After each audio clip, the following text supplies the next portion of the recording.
여러분 안녕하십니까? 2024년 2월 22일 목요일 좋은 아침입니다. 오늘 매일 한 절 큐티 본문 말씀은 마가복음 5장 35절부터 43절까지 말씀입니다. 말씀의 제목은 달리더굼 소녀야 일어나라 이런 말이죠. 말씀 요약을 하면 회당장 야이로의 딸이 죽었다는 소식이 전해지지만 예수님 믿음을 지키라고 하십니다. 예수님은 곡하는 사람들 앞에서 죽은 회당장의 딸을 살려내십니다 합니다. 오늘 제가 묵상하는 큐티는 세 절입니다. 5장 39절, 40절, 41절 말씀입니다. 예수님은 안으로 들어가 어째서 소란스럽게 우느냐, 그 아이는 죽은 것이 아니라 자고 있다 하고 말씀하셨다. 그러나 그들은 예수님을 비웃었다. 예수님은 사람들을 다 내보낸 후 소녀의 부모와 데리고 간 제자들 베드로, 요한, 야고보죠. 함께 소녀가 있는 방에 들어가셨다. 예수님은 소녀의 손을 잡고 달리다굼 하셨는데 이 말은 소녀야 내가 너에게 말한다 일어나라는 뜻이었다입니다. 야이로는 이제 딸을 굉장히 사랑했겠죠. 12살. 눈에 넣어도 아프지 않는다 이런 말이 있지 않습니까? 근데 딸이 죽어가고 있어요. 그래서 예수님께 무릎 꿇고 사실 회당장은 굉장히 높은 사회적인 위치에 있는 사람이죠. 나이도 꽤 됐을 거예요. 그러니까 이게 야이로의 딸이 12살인 거면 늦둥인 건지. 근데 이제 그런 사회적인 어떤 그런 것도 이제 별 안 하고 예수님께 무릎을 꿇고 그 젊은 30살 된 예수님께 주님 오셔서 우리 딸의 안수하여 살려주십시오 했습니다. 그러니까 야이로는 예수님이 와서 안수해야만 살아난다라고 이제 믿은 거죠. 그런데 예수님이 중간에 그 혈루병 앓는 여인하고 시간을 지체하는 바람에 이 야이로는 속이 엄청 탔겠죠. 아니 뭐 하는 건가 지금 진짜 왜 이래 이거 빨리 가서 안수해야 되는데 이런. 근데 이제 너무 시간을 지체하다 보니까 딸이 죽었다는 소식을 듣게 됩니다. 야이로는 막 두려움에 빠지게 된 거죠. 이게 내가 이 멍청한 일을 한 게 아닌가. 이 의사를 갔어야 되는데 병원에 갔어야 되는데 아니 뭐 이상한 이것도 예수라는 사람 믿고 했는데 이러면서 두려움에 막 벌벌벌 떨고 있었죠. 그때 예수님은 두려워하지 말고 믿기만 하라 하고 갔습니다.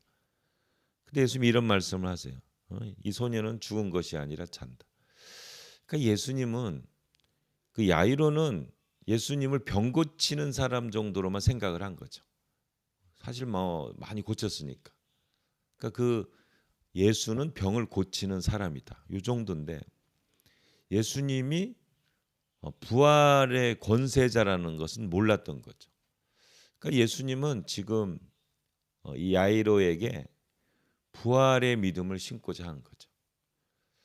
병을 고치는 것도 대단하지만 부활한다. 부활의 권세가 있다. 그러니까 예수님을 병을 고치는 정도로 믿는 것도 대단하죠. 예?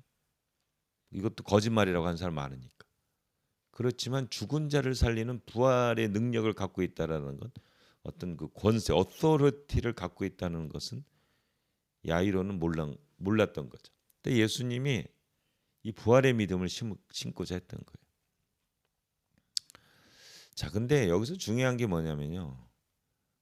여기서 예수님이 이 소녀는 죽은 게 아니라 잔다.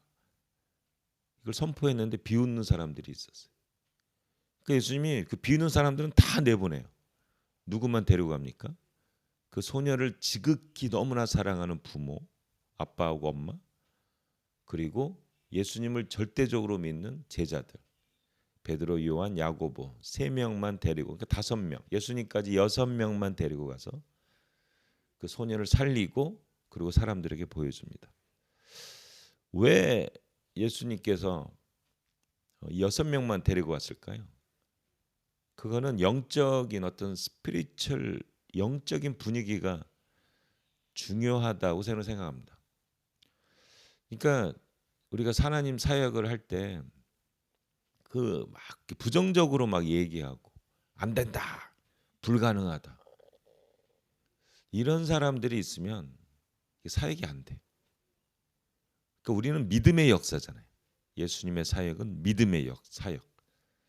그래서 기도하면 됩니다. 할 수 있습니다. 믿는 자에게는 능치 못할 일이 없습니다. 예수님 부활과 생명의 권세자이십니다. Nothing is impossible for those who believe in Jesus. 예수를 믿는 사람들에게 모든 게 가능합니다. 이러한 어떤 믿음의 그 성령의 그릇이라고 그러잖아요. 이 성령의 그릇이 이루어지는 게 그래야 그 믿음의 사람들이 오는. 우리가 이제 어려운 일이 닥칠 때 이렇게 꼭 부정적으로 얘기하는 사람들이 있거든요. 이런 사람들하고 있으면 분위기가 깨져요. 그럼 믿음이 있는 사람도 믿음이 처지게 됩니다. 그러니까 예수님이 다 내보낸 거예요. 비웃은 예수님의 사역을 비웃은 사람들 다 내보냈어요. 그리고 예수님의 제자 그리고 이 소녀가 반드시 살아나기를 원하는 부모들, 간절한 심정을 가진 부모들, 간절한 기도의 심정을 가진 부모, 그다음에 믿음이 충만한 제자들, 그리고 예수님. 이러면 역사가 일어납니다. 저는 이 말씀 되게 좋아하거든요. 두세 사람이 내 이름으로 모여 있을 때 내가 함께하겠다. 숫자가 중요한 게 아니라 예수님에 대한 이름의 권세를 믿는 사람들이 중요한 거죠. 그러면 기적이 일어납니다. 그러면 하나님의 놀라운 능력이 임합니다. 여러분 우리가 상황이 어려울 때 상황을 바라보면 부정적일 수밖에 없습니다. 우리의 능력을 바라보면 부정적일 수밖에 없어요. 그러나 우리는 예수를 바라봐야 됩니다. 그리고 간절한 심정으로 기도해야 됩니다. 믿음을 갖고 기도하면 두세 사람이 예수의 이름으로 모였을 때 하나님의 역사가 거기서 일어납니다. 여러분이 바로 그 두세 사람 예수의 이름의 권세를 믿는 여러분 되시기를 예수님의 이름으로 축복합니다. 아멘. 하나님, 우리 이 큐티를 듣는 우리 성도들 정말 예수의 이름의 권세를 믿고 간절한 심정으로 두세 사람 예수의 이름의 권세를 믿는 주님의 종들이 되게 도와주십시오. 그래서 놀라운 기적이 일어나게 도와주시옵소서. 감사하며 예수님의 이름으로 기도합니다. 아멘.